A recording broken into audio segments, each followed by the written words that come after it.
Today we will discuss our next question, type of economy. As you know, there are three type of economy. First one, planned economy or controlled economy. Second one, free economy or market economy, and third one is mixed economy. We will discuss about these three type of economy one by one. Okay. First, we will take controlled or centrally planned economy. As you know that Adam Smith was the father of modern economics. So he was in the favor of central planned, free market economy. Okay, he say that we should be free economy from the barriers of government. Okay, then Karl Marx says that there should be socialist, एक socialist होनी चाहिए जिसमें central plant होना चाहिए, जिसमें सब कुछ काम इकोनॉमी के गवर्नमेंट करे।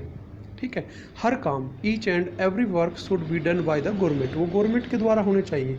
बट एडम स्मिथ क्या कहता है, फ्री इकोनॉमी होनी चाहिए। He believes in invisible hands. Invisible hands क्या होता है कि सबको फ्री छोड़ दो, प्रत्येक व्यक्ति काम करे, ठीक है, अपने सेल्फ इंटरेस्ट के लिए काम करे तो सोसाइटी का वेलफेयर अपने आप हो जाएगा। After it Karl Marx says, जब पहले एडम स्मिथ की थ्योरी ही फ्लो की जाती थी क्योंकि सबसे पहले इन्होंने अपनी थ्योरी दी, ठीक। फिर बाद में कार्ल मार्क्स आए, उन्होंने दूसरी थ्योरी दी, ठीक। तो अब हम पढ़ेंगे कंट्रोल और सेंट्रली प्लान्ड इकोनॉमी, एक ऐसी इकोनॉमी जिसमें ना गवर्नमेंट ही सब कुछ प्लान करती है, ठीक। सब कुछ डिसीजन प्रोडक्शन से रिलेटेड, कंजप्शन से रिलेटेड, डिस्ट्रीब्यूशन से, इन्वेस्टमेंट से रिलेटेड सारे डिसीजन गवर्नमेंट द्वारा लिए जाते हैं, होती है कंट्रोल्ड और centrally planned economy. These are the economy where economic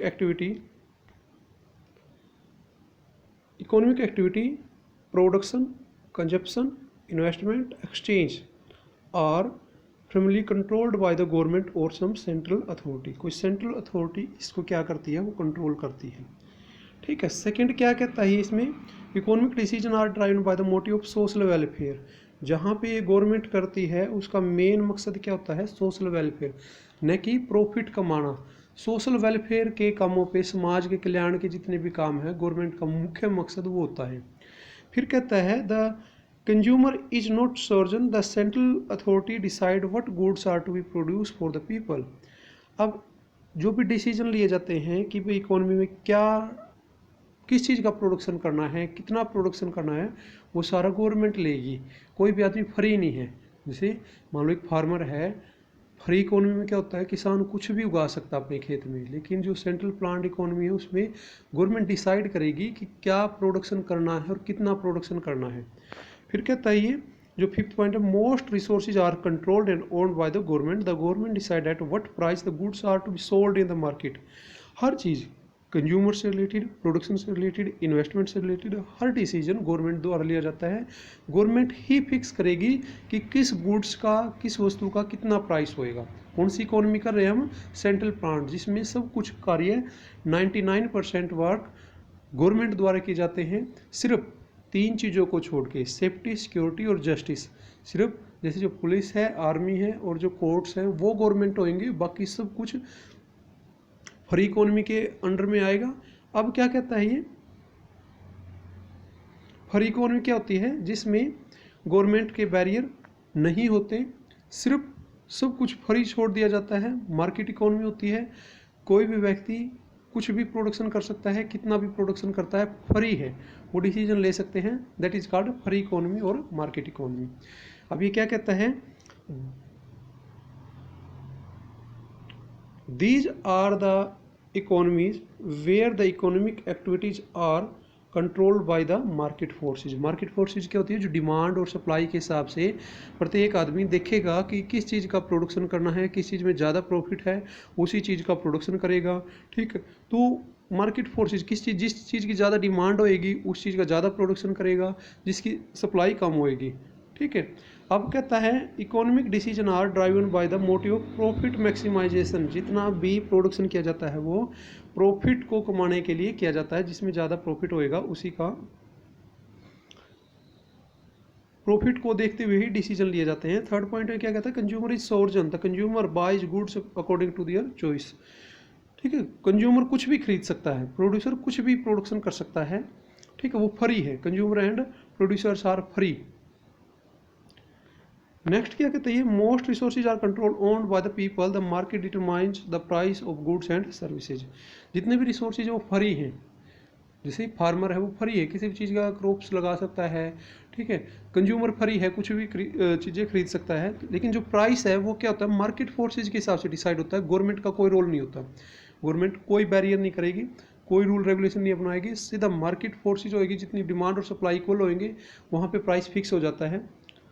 अब आता है तीसरी प्रकार की इकोनॉमी है। जब 1947 में अपना देश आज़ाद हुआ, इंडिया आज़ाद हुआ, तो अब उनको डिसाइड करना था कि what's we should have to adopt. जैसे संविधान बना पॉलिटिकल में, तो उन्होंने क्या किया था, सभी देशों से अच्छी चीज़ें उठाई थी।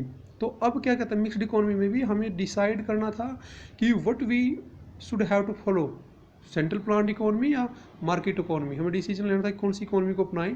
India knows the benefits and disadvantage of both the economy, दोनों के एडवांटेज भी थे, डिसएडवांटेज भी थे। So India adopt mixed economy, India ने मिक्स्ड इकोनॉमी अपनाई थी, जिसमें क्या करते हैं, दोनों सेक्टर मिलके काम करेंगे, ठीक है। इसका मतलब गवर्नमेंट भी और प्राइवेटाइजेशन भी दोनों मिलके काम करेंगे, जिससे हर चीज़ मिक्स्ड इकोनॉमी में दोनों चीज़ें, दोनों सेक्टर मिलके काम करते हैं, ठीक है। जैसे स्कूल, हॉस्पिटल्स, रोडवेज, हर चीज़ दोनों सेक्टर के पास है। These are the economics where the economic activity is governed by the free play of market forces but are regulated by the government। क्या कहता है, वो क्या करते हैं, इसमें इकोनॉमिक एक्टिविटी फ्री होती है, मार्केट फोर्सेज के हिसाब से होती है, डिमांड और सप्लाई के हिसाब से होती है, लेकिन रेगुलेटेड है, जो रेगुलेट करेगा, उसको कंट्रोल करेगा, वो गवर्नमेंट करेगी। इसमें मिक्स्ड इकोनॉमी में दोनों सेक्टर मिलकर काम करेंगे, ठीक है, लेकिन जो कंट्रोल है वो किसके हाथ में रहेगा, गवर्नमेंट के। Economic decision are driven by the motive of both profit maximum and social welfare. Government किसके लिए काम करेगी, सोशल वेलफेयर के लिए, ठीक है। और इकोनॉमी किसके लिए काम करेगी, प्रॉफिट कमाने के लिए ज़्यादा से ज़्यादा। The consumer is sovereign, however PDS public distribution system ensure the supply of essential goods to the consumer. देखो इसमें दोनों सेक्टर मिल के काम करते हैं। अब सोशल वेलफेयर की बात आती है तो उसके लिए गवर्नमेंट आगे आती है, प्रॉफिट कमाने की बात आती है, या फैसिलिटी अच्छी देने की बात आती है, तब फ्री इकोनॉमी आती है। तो दोनों मिलके काम करते हैं। ओके, ये क्वेश्चन आज के लिए। और तीनों में डिफरेंस जैसे चार चार पॉइंट्स बता रखे हैं। इसमें क्या कहता है, resources are controlled both by the government and by the people, prices are determined by the market but the government regulates control the prices of essential goods। लेकिन गवर्नमेंट रेगुलेट करती है एसेंशियल गुड्स पे, अपना बाकी goods पे क्या होता है, फ्री इकोनॉमी है, ठीक है। प्रोड्यूसर्स कंज्यूमर फ्री हैं, बट जो लास्ट में जो रेगुलेट करेगा, रूल रेगुलेशन बनाएगी, वो गवर्नमेंट बनाएगी। तो इन तीनों प्रकार की इकोनॉमी में आपको डिफरेंस करने हैं, ये डिफरेंस आपको नोटबुक में लिखने हैं, ठीक है। और राइट करने के बाद होमवर्क भेजना है। ओके, सो यहाँ तक करेंगे। Okay students, thank you.